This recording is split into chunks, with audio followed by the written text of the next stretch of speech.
नमस्कार, मैं नवल किशोर, न्यूरोथेरेपिस्ट। और आज हम बात करेंगे एक नई बीमारी पर जिसका नाम है स्कोलियोसिस। स्कोलियोसिस आपने देखा होगा, कई लोगों को टेढ़ा, कई लोगों को एक तरफ झुका हुआ या टिल्ट। ये आपको दिखने में नॉर्मल नहीं लगेंगे, यानी कि एक तरफ कहीं ना कहीं उनका कर्व झुका हुआ होगा, यानी कि उनका मुड़ाई हुई होगी। आपने देखा होगा स्पाइन से, यानी कि पेट अंदर की तरफ एक तरफ मुड़ा होगा, ऐसे इस तरीके से। ये स्कोलियोसिस की पहचान हो सकती है। दूसरा, मैं आपको इस वीडियो में बताऊंगा कि क्या क्या सिम्टम्स होते हैं, क्या क्या कारण हो सकते हैं और कितने प्रकार का होता है और इसका ट्रीटमेंट क्या है। वैसे जानकारी के लिए बता दूं कि न्यूरोथेरेपी इस पर काम कर रही है, क्योंकि इसके अलग अलग कॉज हैं। अगर हम इन कॉज के हिसाब से न्यूरोथेरेपी का ट्रीटमेंट और प्रॉपर एक्सरसाइज करें तो इसका कुछ ना कुछ आपको सॉल्यूशन जरूर मिल जाएगा। बात करें मेडिकल साइंस की, तो अभी तक इसका कोई भी ट्रीटमेंट वहाँ नहीं है। कुछ टेक्निक्स हैं जिनका इस्तेमाल वो करते हैं, उन टेक्निक्स के बारे में भी आपको इसमें गाइड करूँगा। तो आइए देखते हैं स्कोलियोसिस है क्या। सबसे पहले मैं आपको बता दूं कि ये 3 तरीके का आपको हो सकता है स्ट्रक्चर के हिसाब से। स्ट्रक्चर के हिसाब से एक स्कोलियोसिस हो सकता है सी शेप का, यानी कि आपकी स्पाइन इस तरीके से सी शेप में जा सकती है, यानी बहुत ज़्यादा घुमाव नहीं होते इस स्पाइन में। हमारी जो जनरल स्पाइन है वो इस तरीके की होती है, इस तरीके से। लेकिन ये जो स्पाइन है ये सी शेप में, यानी कि एक तरफ ज़्यादा झुक जाती है, तो सी शेप में आ जाती है। ये ज़्यादा अच्छा माना जाता है, यानी कि एक तरफ स्पाइन का झुक जाना, सी शेप में चली जाती है, इस तरीके से।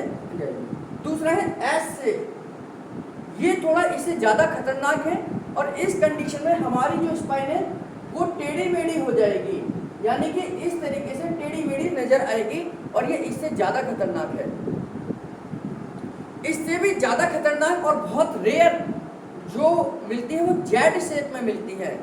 जेड शेप का मतलब है कि ये कुछ ज़्यादा ही टेढ़ी मेढ़ी होगी, ये ज़्यादा खतरनाक है। यानी कि ज़्यादातर लोग जो मिलते हैं वो सी शेप के मिलते हैं, ज़्यादातर जो पेशेंट है वो सी शेप के हैं, फिर उसके बाद में जो है वो एस शेप के हैं, और उसके बाद में जेड शेप के हैं। जेड ज़्यादा खतरनाक है और बहुत रेयर भी है।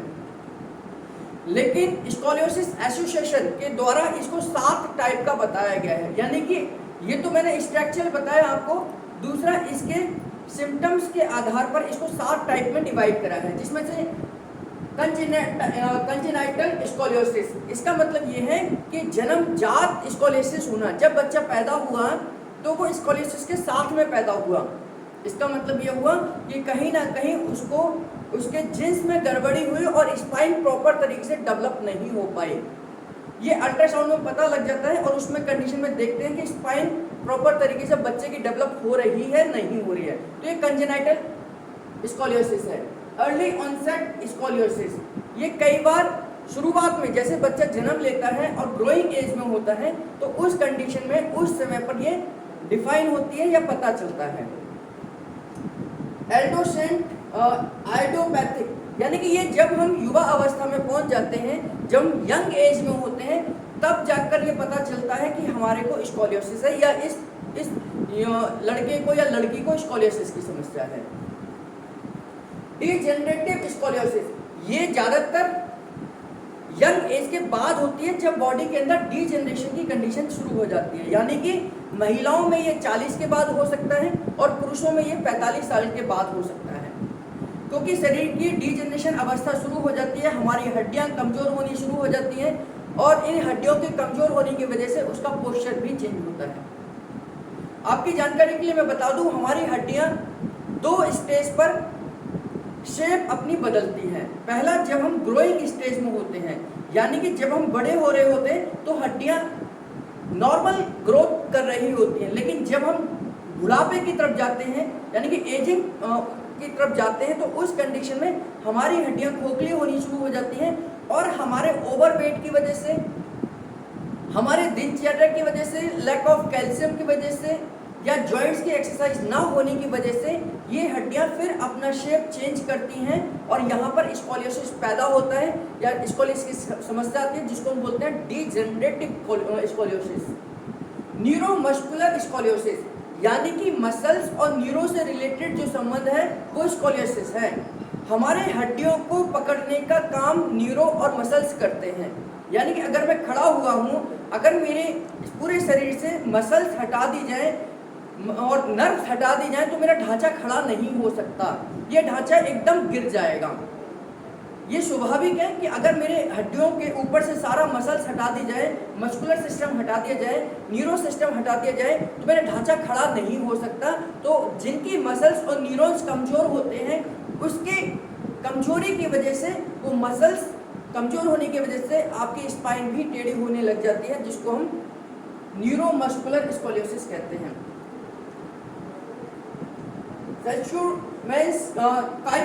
काइफोसिस में भी इसमें मस्कुलर से रिलेटेड, आपकी बोन्स से रिलेटेड ये दिक्कत आती है और आपकी बोन्स टेढ़ी होना शुरू हो जाती है। सिंड्रोमिक स्कोलियोसिस का मतलब ये है कि जब आपको कोई बीमारी ऐसी हो गई जिसका ऑटोइम्यून डिसऑर्डर चली गई, यानी कि आपको उसका इलाज नहीं मिल पा रहा, आप बहुत लंबे समय से किसी बीमारी से पीड़ित हो जाते हैं, तो वो सिंड्रोमिक डिजीज कहलाती है। और उसका इलाज ना होने की वजह से उसके साइड इफेक्ट में आपका स्कोलियोसिस पैदा हो जाता है। तो मैंने आपको बताया, और इसमें सबसे ज़्यादा जो होता है वो सी शेप में पाया जाता है, सबसे ज़्यादा पाया जाता है। ये न्यूरोमस्कुलर है, यानी कि जब हमारे मसल्स वीक हो जाते हैं, हमारा न्यूरो सिस्टम वीक हो जाता है, तो ये सी शेप में स्कोलियोसिस आ जाता है। एस शेप का विद आइडियोपैथिक स्कोलियोसिस है, यानी कि इसमें बहुत वजह से हमें कारण नहीं समझ आता कि क्या कारण की वजह से ये हमारे को स्कोलियोसिस हो गया है। और सी शेप के बाद में जो आता है वो एस स्कोलियोसिस, यानी कि जो स्पाइन ज़्यादा कर्व में आता है, ये ज़्यादातर पाया जाता है, जिसका कारण भी समझ नहीं आता। ये एज के हिसाब से अलग अलग कंडीशंस में हो सकता है। मैंने आपको बताया ये जन्मजात भी हो सकता है, ग्रोइंग एज में भी हो सकता है, या हमारे युवा अवस्था में भी हो सकता है, और डी जनरेशन की वजह से ये आपके 45 और 45 के बाद में हो सकता है फीमेल के अंदर, और मेल के अंदर भी ये हो सकता है। जेंडर, ये रिसर्च कहती है, ये माना जाता है मेडिकल साइंस के हिसाब से कि फीमेल में ये स्कोलियोसिस ज़्यादा होता है, क्योंकि उनके अंदर ज़्यादा हार्मोनल इम्बैलेंस होता है, उनके अंदर डीजनरेशन आने के चांसेस सबसे ज़्यादा होते हैं, उनके अंदर मिनरल्स और विटामिन की कमी ज़्यादा पाई जाती है। तो फीमेल में मेल टू कंपैरिजन ज़्यादा स्कोलियोसिस की समस्या देखी गई है। जेनेटिक स्कोलियोसिस, ये जेनेटिक भी हो सकता है, यानी कि अगर आपके माँ बाप को स्कोलियोसिस की समस्या है तो ऐसे बच्चों के जीन्स में स्कोलियोसिस की समस्या आ जाती है, और ऐसे बच्चों को भी स्कोलियोसिस हो सकता है, यानी कि ये जेनेटिकल भी हो सकता है, जेनेटिक भी हो सकता है। और इसके क्या कारण है, मैंने बताया आपको न्यूरोमस्कुलर कंडीशन, यानी कि जब हमारी मसल्स, हमारे न्यूरॉन्स कमजोर हो जाते हैं तो ये हो सकता है। स्पेसिफिक हो सकता है जीन्स की वजह से, किसी न किसी जीन्स की गड़बड़ी की वजह से भी यह हो सकता है। अगर जब आपका शरीर डेवलप हो रहा होता है, आपके शरीर के अंदर जेनेटिक म्यूटेशंस होता है, और जेनेटिक म्यूटेशंस के आधार पर ही आपका पूरा शरीर निर्माण होता है। किसी न किसी कारण की वजह से आपके जीन्स अगर गड़बड़ हो जाए, किसी न किसी कारण की वजह से, वो जेनेटिक नहीं, यानी कि आपके माँ बाप को नहीं था, लेकिन आपके जीन्स में कुछ गड़बड़ी हो गई तो भी ये जेनेटिकली आपको हो सकता है, भले ही हेरिडिटी हो या ना हो। कंजेनाइटल स्कोलियोसिस, जन्मजात होना, यानी कि बच्चे के डेवलपमेंट के समय पर स्पाइन का डेवलपमेंट ठीक ना होना। इसमें आपके दोनों पैरों की लेंथ गड़बड़ हो जाती है, यानी कि आपका एक पैर छोटा एक पैर बड़ा हो सकता है। सिंड्रोमिक, मैंने आपको बताया कि इसमें आप किसी बीमारी से लंबे समय तक गुजर रहे हैं और वो ठीक नहीं हो रही, तो उसके साइड इफेक्ट की वजह से स्कोलियोसिस हो सकता है।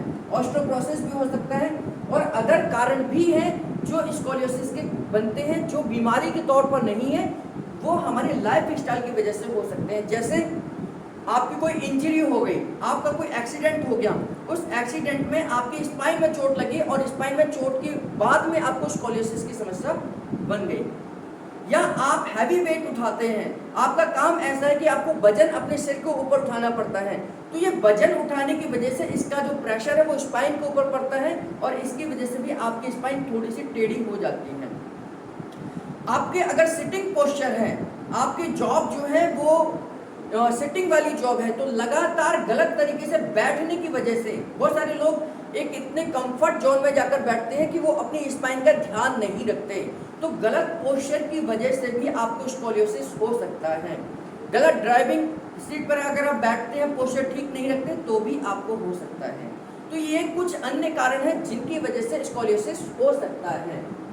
क्या सिम्टम्स होंगे जब आपको स्कोलियोसिस हो रहा होगा या आपके शरीर के अंदर इसका शुरुआत होगी? तो बॉडी कुछ सिम्टम्स देगी, उनको हमें पहचानना चाहिए। पहला हो सकता है जब आप बिल्कुल सीधे खड़े होंगे या आप किसी व्यक्ति को सीधा खड़े होकर देखेंगे तो उसका जो सिर है वो एक तरफ ज्यादा की झुका हुआ होगा, यानी कि वो बिल्कुल सेंटर से अलग होगा। आपकी बॉडी जब आप सीधे खड़े होते हैं इस तरीके से, तो आपका बिल्कुल हेड भी बिल्कुल सेंटर में होना चाहिए। लेकिन स्कोलियोसिस के पेशेंट को, जिनकी स्कोलियोसिस की कंडीशन है, जब आप उनको सीधा खड़ा करेंगे तो वो हेड या तो लेफ्ट या राइट में जा सकता है, यानी कि उसका सेंटर डिफर हो सकता है। रिब्स, ये रिब्स की पोजीशंस में भी फर्क आ जाता है, यानी कि एक तरफ रिब्स झुक सकती हैं, इस हेड तो बिल्कुल ठीक है लेकिन रिब्स झुक जाएंगी आपकी, तो ये भी एक सिम्टम्स है आपके स्कोलियोसिस का होना। हिप लोकेशन, आपके दोनों हिप का जो जॉइंट है इसमें भी फर्क आ जाएगा। इसमें भी एक तरफ से कूला आपको इस तरीके से उठा हुआ नजर आ सकता है। ये आप देख रहे होंगे कि मेरा एक कूला नीचे और एक कूला ऊपर है, तो इस तरीके से भी आपकी कंडीशन बन सकती है। क्लॉथ पोजीशन, आपके जब आप कपड़े पहनते हैं तो एक नॉर्मल व्यक्ति के दोनों हाथों के कपड़ों की साइज, हाथों की जो बाजू है इनकी साइज बराबर होगी। लेकिन अगर आपको स्कोलियोसिस की शुरुआत हो चुकी है तो आप ये देखेंगे कि कपड़ा पहनते समय एक आपको छोटा लगेगा और एक बड़ा लगेगा, यानी कि एक तरफ लूज कपड़े लगेंगे, एक तरफ थोड़ा टाइट होंगे कपड़े और एक तरफ थोड़ा लूज होंगे। इसका मतलब ये है कि आपके शरीर के अंदर स्कोलियोसिस की कंडीशन आ चुकी है, यानी कि वो शुरुआत हो चुकी है। शोल्डर्स की मूवमेंट, शोल्डर्स की मूवमेंट, दोनों कंधे बिल्कुल बराबर होने चाहिए, चाहे आप पीछे से देखिए या आगे से देखिए, दोनों कंधों की पोजीशन बिल्कुल बराबर होनी चाहिए। जब ये कंधे ऊपर नीचे हो जाते हैं तो इसका मतलब है कि कहीं ना कहीं आपके स्पाइन में अलाइनमेंट बिगड़ चुकी है, और ये स्पाइन की अलाइनमेंट बिगड़ने की वजह से आप स्कोलियोसिस के शिकार हो सकते हैं। टिल्ट, कई लोग आपने देखे होंगे इस तरीके से खड़े होते हैं, इस तरीके से खड़े होते हैं या इस तरीके से खड़े होते हैं। ये जो खड़े होने की पोजीशन है या ये जो खड़े होने की पोजीशन, गलत तरीके से खड़े होने की पोजीशन भी आपके स्कोलियोसिस की तरफ आपको ढकेल सकती है, यानी कि इस वजह से भी आपको स्कोलियोसिस हो सकता है। बैक पेन, कमर दर्द अगर लगातार आपका बना रहता है और वो उसका समाधान नहीं हो पाता है तो भी ये स्कोलियोसिस का एक सिम्टम्स है। ये बहुत रेयर है, यानी कि हर बैक पेन का संबंध स्कोलियोसिस के साथ नहीं जोड़ा जा सकता, लेकिन स्कोलियोसिस अगर आपको है तो आपको भी बैक पेन की समस्या बन सकती है। ब्रीदिंग डिफिकल्टी, यानी कि कई बार आपके चेस्ट की जो हड्डियां हैं आपस में जुड़ जाती हैं, इतना ज़्यादा जुड़ जाती हैं कि वो लंग्स को कंप्रेस करती हैं, और जब लंग्स को वो कंप्रेस करती हैं तो आपको सांस लेने में भी समस्या हो सकती है। जो सीवियर पेशेंट होते हैं, जिनको सीवियर स्कोलियोसिस की समस्या है, उनकी ब्रीदिंग में भी दिक्कत हो सकती है, क्योंकि वो लंग्स को कंप्रेस करना शुरू कर देते हैं। तो ये मैंने आपको इसके सिम्टम्स बताए, इसके टाइप बताए, 7 टाइप का है। किस में ज़्यादा इफेक्ट होता है, एज के हिसाब से ज़्यादा इफेक्ट हो सकता है, जेंडर के हिसाब से हो सकता है, जेनेटिकल भी हो सकता है, और इसके कॉज मैंने आपको बताए। अब मैं कुछ स्पेशल चीज़ें बताता हूँ आपको कि इसका ट्रीटमेंट किस तरीके से होता है मेडिकल साइंस के हिसाब से। एक इसकी पोजीशन में आपको, तो अगर ये जो स्कोलियोसिस की समस्या आपको अपर या लोअर बैक में है, अपर या लोअर बैक में है, तो ये एक नॉर्मल यानी कि स्कोलियोसिस है जिसका इलाज या जिसका आपको फर्क या आपको पेन बहुत कम होगा। लेकिन ये अगर आपके मिडल बैक में है, यानी कि सेंटर वाले पॉइंट्स में इधर स्कोलियोसिस की समस्या है, तो ये बहुत खतरनाक हो सकता है और बहुत ज़्यादा पेनफुल होगा। अगर ये अपर बैक में है या लोअर बैक में है तो आप इसके साथ अपनी लाइफ को चला सकते हैं, जी सकते हैं। लेकिन अगर ये स्कोलियोसिस आपके मिडल बैक को कवर करता है तो आपके डाइजेस्टिव सिस्टम्स को, आपके लिवर को, सारे को ये परेशान कर सकता है और इसका भयंकर आपको पेन होगा ही होगा। तो जो सेंटर का स्कोलियोसिस है ये ज़्यादा खतरनाक है compare to upper and lower.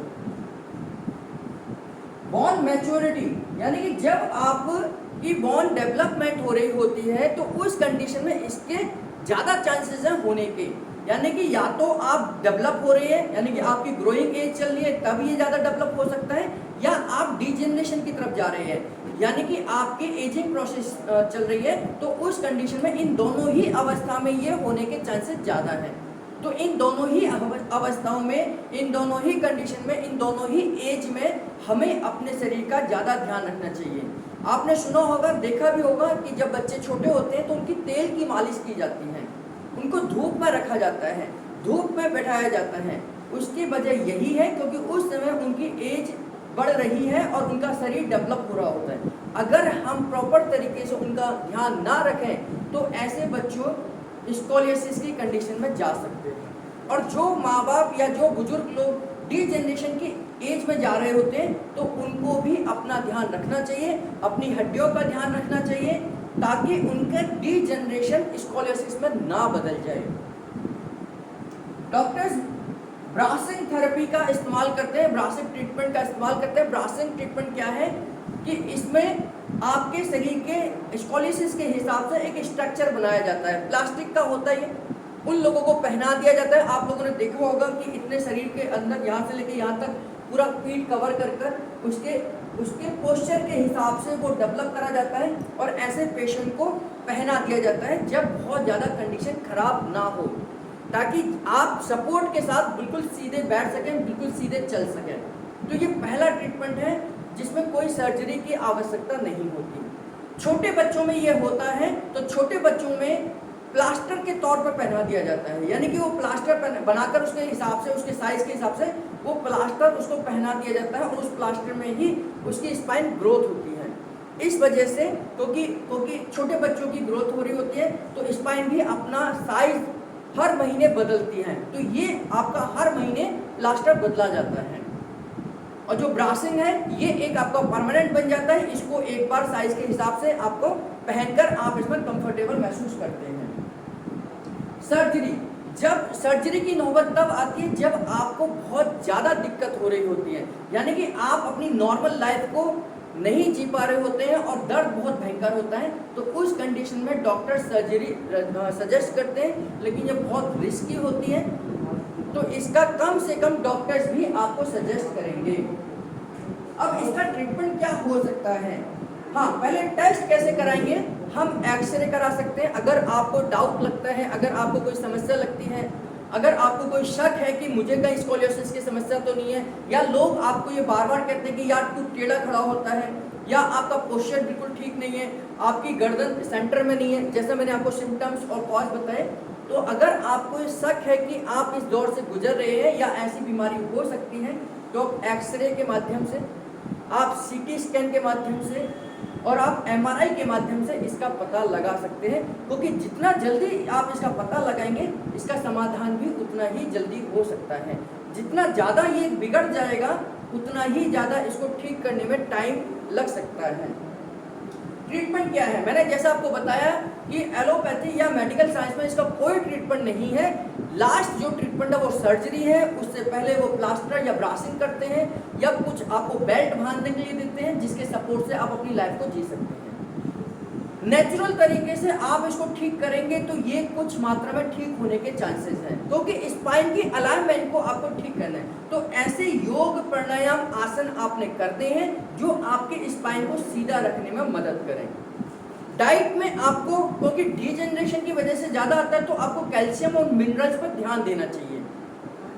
आपको कुछ भी ऐसा नहीं खाना चाहिए जो आपके पेट को नुकसान करे या पेट को खराब करे, क्योंकि आपके स्पाइन की पूरी न्यूट्रिशन वैल्यू आपके पेट से ही मिलनी है, और जब आपका पेट लंबे समय तक खराब रहेगा तो ये आपको ठीक नहीं होने देगा। न्यूरोथेरेपी का ट्रीटमेंट आपके पेट के सिस्टम को ठीक कर कर, आपकी स्पाइन के अलाइनमेंट को ठीक कर कर आपके अंदर कैल्शियम मिनरल्स को एब्जॉर्ब कराकर इस तरीके से न्यूरोथेरेपी का ट्रीटमेंट काम करता है। न्यूरोथेरेपी का ट्रीटमेंट केमिकल बेस पर, यानी कि आपके शरीर के अंदर जिन चीज़ की कमी है वो शरीर के द्वारा एब्जॉर्ब कराकर, दूसरा आपके पोस्चर की जो कमी है यानी कि स्पाइन के अलाइनमेंट की जो कमी है उस अलाइनमेंट को ठीक कर कर कुछ एक्सरसाइज कराकर, कुछ प्रेशर पॉइंट देकर, कुछ फिजिकल ट्रीटमेंट देकर इस अलाइनमेंट को ठीक कर सकते हैं। और जब हम फिजिकल ट्रीटमेंट देते हैं तो आपके स्पाइन के अलाइनमेंट को बिल्कुल ठीक करा जा सकता है। न्यूरोथेरेपी में बहुत सारे पॉइंट्स हैं, न्यूरोथेरेपी में बहुत सारे ऐसे पॉइंट हैं जिससे कि हम स्पाइन की अलाइनमेंट को ठीक कर सकते हैं। और रही आपकी न्यूरोमस्कुलर वीकनेस की, तो न्यूरोथेरेपी न्यूरो और मस्कुलर दोनों ही सिम्टम्स पर, दोनों ही सिस्टम पर काम कर सकते हैं। तो इस प्रकार से आप अपनी इस बीमारी का पता लगा सकते हैं। इस तरीके से आप अगर चाहें और ठान लें तो एक प्राकृतिक तरीके से, नेचुरल तरीके से अपने आप को इससे रिकवरी भी करा सकते हैं। इसका एकमात्र ट्रीटमेंट अगर कुछ है तो केवल आपकी विल पावर, और जिसमें आप इंक्लूड करते हैं एक्सरसाइज, डाइट और नेचुरल ट्रीटमेंट्स। जब ये तीनों चीज़ें आपके विल पावर के साथ काम करेंगी तो निश्चित तौर पर आपको स्कोलियोसिस किसी भी प्रकार का हो, किसी भी कंडीशन में हो, आप उससे रिकवरी करने के चांसेस बढ़ जाते हैं। तो इस वीडियो में आपने जाना स्कोलियोसिस के टाइप, क्या सिम्टम्स हैं, क्या लक्षण हैं, क्या इसमें कारण होते हैं और इसका ट्रीटमेंट कैसे करा जाता है। अगर आप भी इस प्रकार की किसी बीमारी से गुजर रहे हैं या आपको लगता है तो अपने नज़दीकी न्यूरोथेरेपी से जरूर मिलिए। अपने नज़दीकी न्यूरोथेरेपी से एक बार सलाह लीजिए और कुछ दिन पेशेंस के साथ में आप अपना उपचार कराइए। लगभग 90 डेज का ट्रीटमेंट आपका होने के बाद में आपके एक्सरे, एमआरआई या सीटी स्कैन की रिपोर्ट में आपकी स्पाइन में चेंज आने लग जाएंगे। यानी कि 90 डेज के ट्रीटमेंट से जो इलाज, यानी कि जो बीमारी ला इलाज है, लगातार है, जीवन भर रहने वाली है, उस बीमारी में आप 90 डेज में आप फर्क देख सकते हैं। तो न्यूरोथेरेपी के माध्यम से आप इस बीमारी पर काबू पा सकते हैं। आपको ये वीडियो अच्छी लगी हो तो इसे शेयर करना ना भूलें, लोगों तक अपने सोशल मीडिया प्लेटफॉर्म पर इसको शेयर करें। चैनल पर नए हैं तो सब्सक्राइब करना ना भूलें और लाइक करना ना भूलें। इसी प्रकार हमारे साथ जुड़े रहिए और भी अन्य जानकारी के लिए, न्यूरोथेरेपी की जानकारी के लिए आपका बहुत बहुत धन्यवाद।